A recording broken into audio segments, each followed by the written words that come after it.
Ah, vous êtes là? Vous aussi? Vous aimeriez bien savoir un peu plus? C'est ce qui s'est passé à Saint-Anne-d'Oré.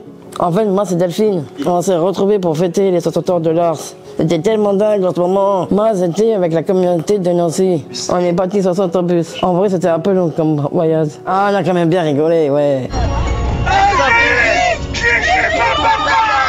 Quand on est arrivé en fin de journée, c'était incroyable de voir tout ce monde qui est arrivé dans 39 communautés en France. Voilà. Nancy, Nancy, Nancy, Et même du monde entier. On sortait des ans, que c'est 3 jours super. C'est comme si on arrivait au village de Lars.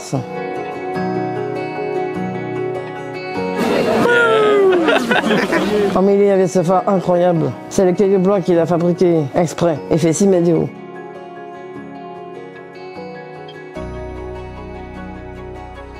On faisait même pas attention à la cadeau. Mais il y en avait de la cadeau, ouais. Même sur les chaussures, oui. À Lars, on a l'habitude de l'inattendu. Ce n'est pas ça qui avait gâché la fête. De mémoire d'éléphant, on n'a jamais vu autant de pluie avec personne qui râle. Ça c'est super. C'est super. Il y a la gadoue, mais je fais que ça. On s'est retrouvés sur le grand chapiteau pour la cérémonie d'ouverture. C'est incroyable de se retrouver tous comme ça, tous ensemble à 2200. Et Pauline, Nassim et Emmanuel, de Lars à Strasbourg, ont été laissés Madame Loyal. On aurait cru que c'était leur métier. Pour dire que le public était à fond.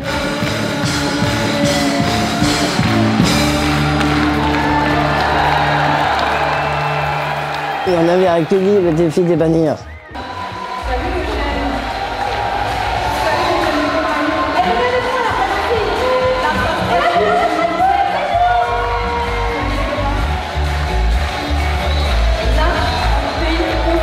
Pour lancer, c'était Alicia qui a porté la bannière. On va lui demander de parler. Alicia! Alicia, viens parler de la bannière! Pour de vrai. Pour de vrai, viens! Oui! Tu filmes maintenant? Oui! Vas-y. Dis-moi tout. Est-ce que tu te souviens quand tu as porté la bannière? Oh oui, je me souviens. J'étais avec Muriel Dugem. Ça a été un moment génial où on s'est retrouvés avec toutes les communautés à tenir chacun nos petites bannières, à se mettre dans l'ordre chronologique. Et on était prêts à danser avec Muriel. On était à fond les ballons avec la musique de Magic System. Et on a vu toute la foule. Et l'Arche Nancy était là pour nous faire ouais. Et nous on était à fond. Voilà, c'était génial. Parce que tu as ressenti Ça m'a fait chaud au cœur. Et puis c'était vraiment l'ambiance et tout ça qui nous a... on était embarqués dans l'ambiance. Merci beaucoup. Eh ben avec plaisir Delphine. Maintenant tu peux retourner faire le cahier avec Nico. Bon bah allez, bye bye. À plus. Pierre Jacquin, le responsable de Lars en France, a pris la parole.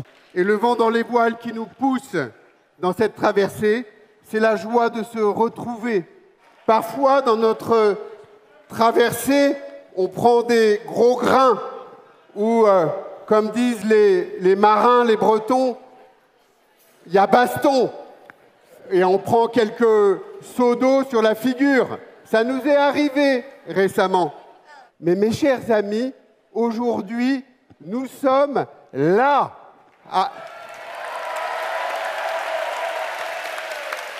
Enthousiastes, vivants.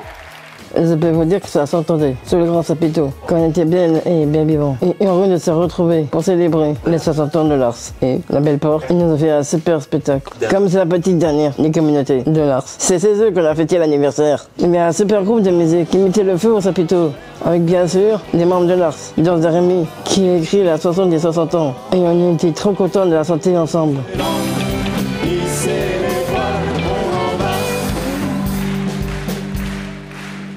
On est rentré au camping où on dormait tous dans des mobil-homes. Et je peux dire qu'on était bien passé cette première journée. On avait trop hâte de vivre la deuxième, appelée à se parler. Et Lars à Marseille nous a aidés avec un beau temps d'unité. Ils avaient préparé depuis des mois une belle chorégraphie avec une danseuse professionnelle.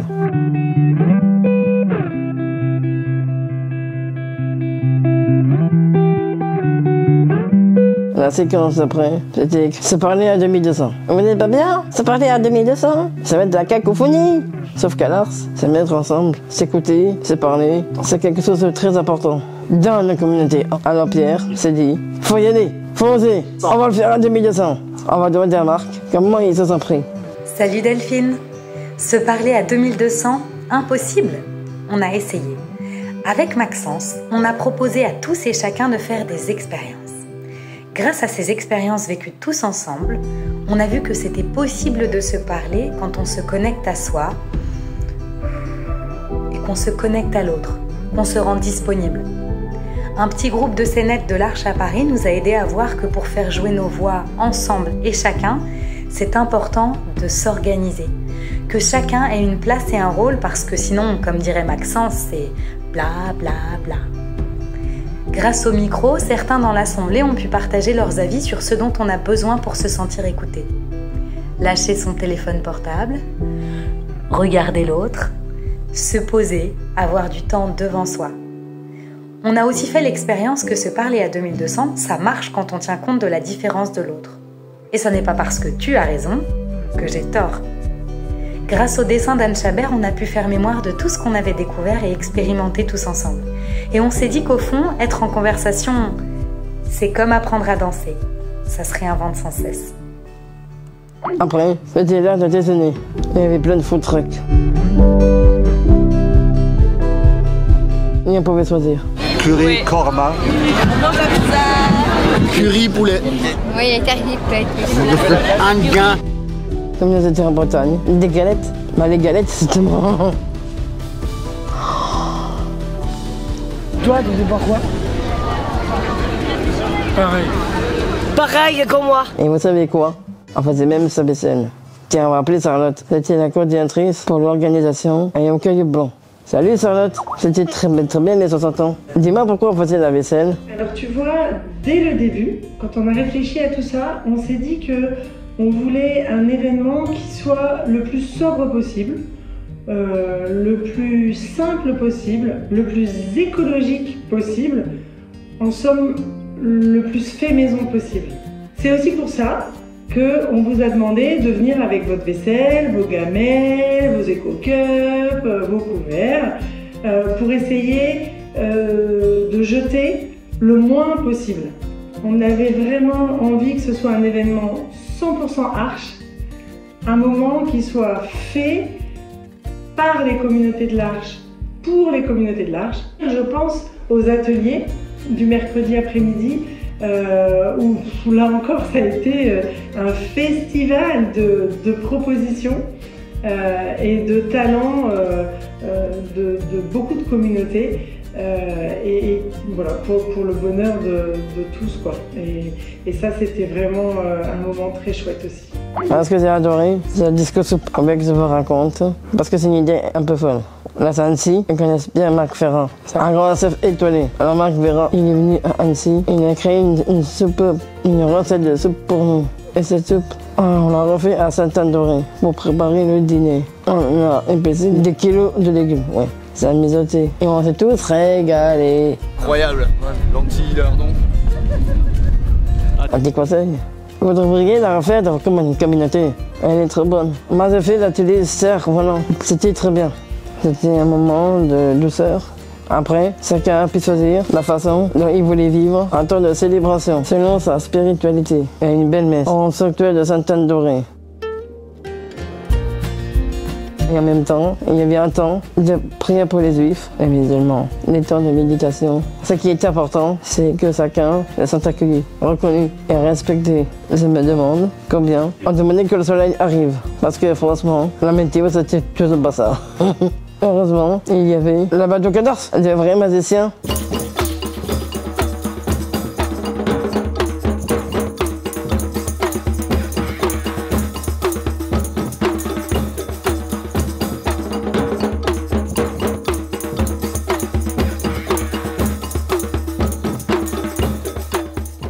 Oubliez la pluie. Et ils ont remis une énergie de tonnerre à tout le monde.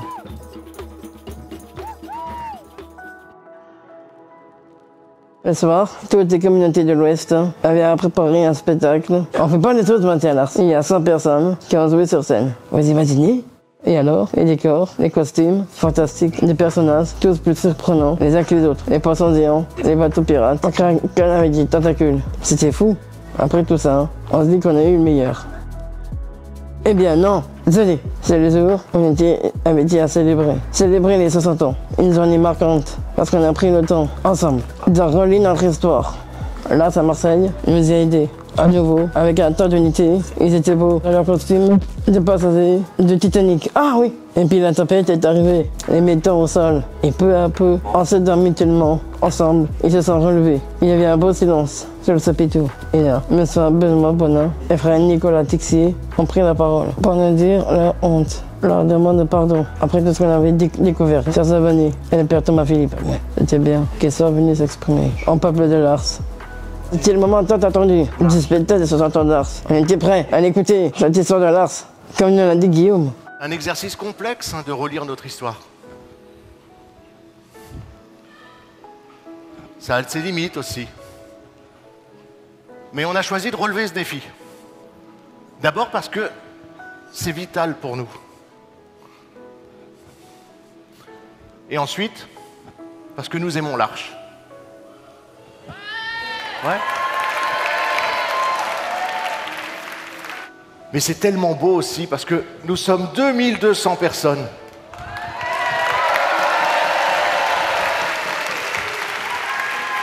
Et 2200 à pouvoir témoigner d'une expérience fondatrice qu'on a vécue. D'une rencontre qui à un moment donné nous a changé notre vie. Et qui fait que nous sommes présents aujourd'hui. Avec nous, il y a la présence invisible de tous ceux et celles qui ont construit l'Arche tout au long de ces 60 ans. Jusqu'à ce jour, dans les réussites, dans les échecs, dans la joie, dans la douleur. Et il y a aussi la présence de tous ceux et celles de l'Arche d'aujourd'hui que nous représentons, nous tous. L'histoire de l'Arche, c'est une histoire faite de naissance. Et on l'a vu ce matin dans ce bateau que nous présentait l'Arche à Marseille. C'est une histoire qui est faite de chute et de relèvement. C'est une histoire sacrée. Et même une sacrée histoire. Alors nous vous invitons toutes et tous ce matin à embarquer pour nos 60 ans d'histoire avec un S et ensemble à en écrire le livre. Vous voyez ce beau livre?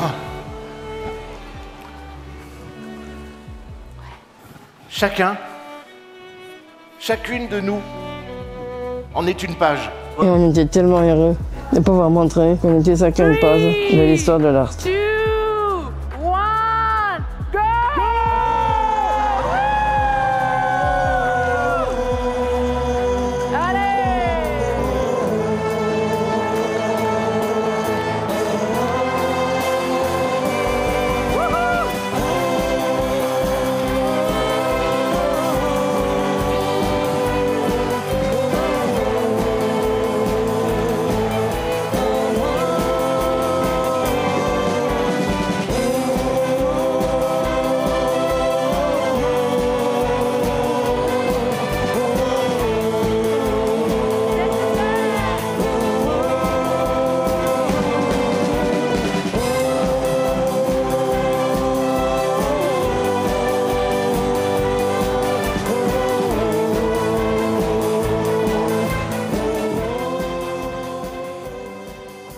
Et ensuite, on a ouvert le livre avec son premier chapitre, Tous fondateurs. On a entendu des témoignages de Marie-Hélène, qui a fondé le Caillou Blanc, le Serge des Trois-Fontaines, Benoît et Léo à Aix. C'était beau de les entendre. Et chacun a été la flamme de l'engagement, de l'audace, de la mission qui s'est transmise et a grandi. Et puis, il y a eu Raya et Razan de Palestine qui ont témoigné. Ryan a dit qu'à Palestine, l'Ars est un signe de paix pour les personnes en situation de handicap et leur famille. Malgré la situation difficile qu'ils vivent, ils donnent de l'espoir à tout le monde. Après, Guillaume, Laura et Arthur ont tenu la passe suivante. Il était une fois en 1964. Une petite maison dans un village de Picardie. Le foyer de l'Arche.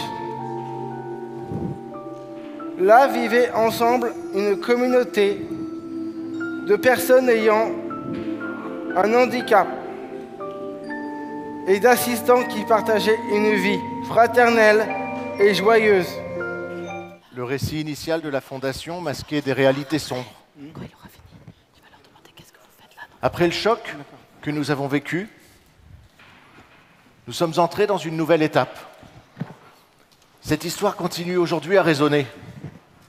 Elle nous appelle à nous parler, à nous écouter en vérité, à être aux côtés des personnes abusées, de tous ceux et toutes celles qui se sont sentis blessés au cours de l'histoire de l'Arche. Ça nous appelle aussi à faire en sorte que cela ne puisse pas se reproduire. C'est vrai, la vérité, ça nous rend plus libres et ça nous permet aussi d'aller de l'avant. Et on a pu ensemble tourner la page. Chapitre 3. La vie qui déborde. Avec Arthur, on a pris le temps, on s'est émerveillé devant des petites scènes de vie qui nous étaient racontées de l'Arche en France, mais aussi de l'Arche internationale. Ça parlait de la vie qui débordait dans les communautés, de la joie qu'on vit au quotidien et des liens qu'on peut faire aussi les uns avec les autres. Et en plus, il y avait des bulles en même temps qui arrivaient et c'était vraiment beau de les voir parce que ça parlait, ça manifestait vraiment cette vie qui déborde à l'Arche. Et après, on a pris un temps pour se dire merci. Merci d'être là aujourd'hui, merci pour le lien d'amitié qui nous unit, du coup Arthur et moi. Mais aussi merci pour la vie et merci voilà, pour ce moment qu'on a vécu ensemble. Puis on arrive au chapitre 4, bâtir. Tu te souviens, Guillaume? C'était toi le narrateur.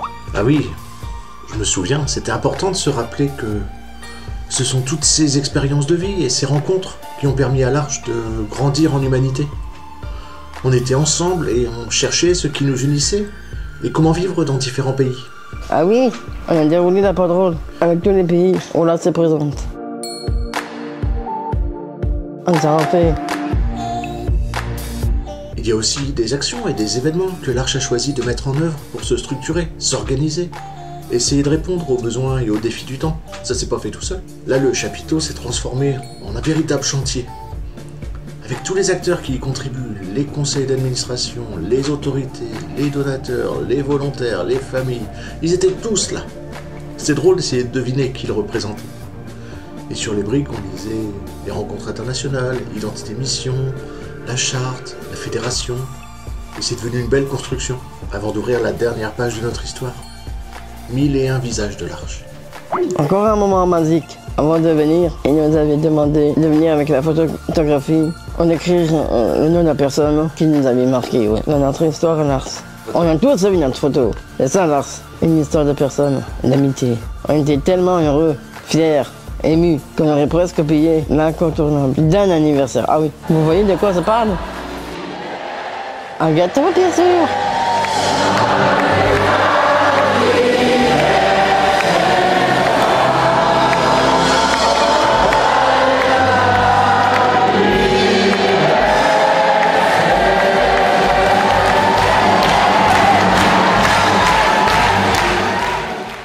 Et vous savez quoi? Quand on est sorti du chapiteau, le soleil brillait. Et heureusement, parce qu'on partait tous à la place.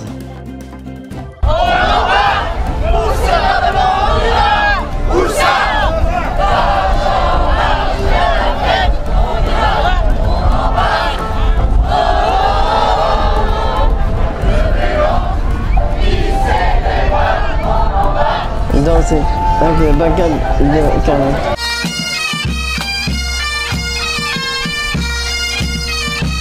À l'horizon, on a aperçu aussi toute une flotte de bateaux qui arboraient le pavillon de l'Arche. Bon, pour de vrai. Il était trop loin, on ne le voyait pas trop. Il y avait un binôme de sa communauté qui avait embarqué avec des gens de coin qui étaient gentiment proposés pour les amener.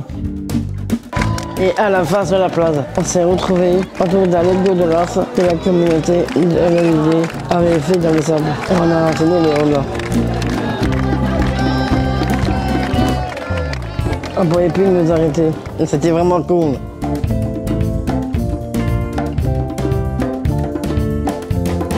Quand il est rentré à l'embarcadère, le lieu de la fête, ah oui.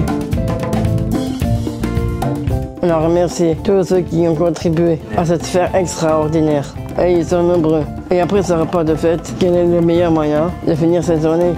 Par une soirée dancefloor, bien sûr.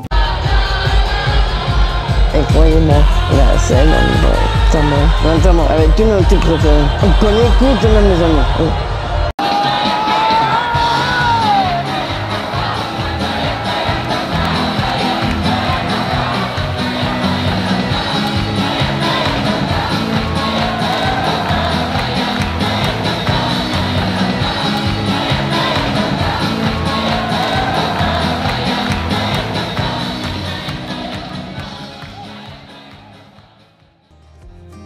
J'avais écrit une belle page de l'histoire de l'Ars à Saint-Andoré en 2024. On se retrouve aux prochaines aventures de l'Ars.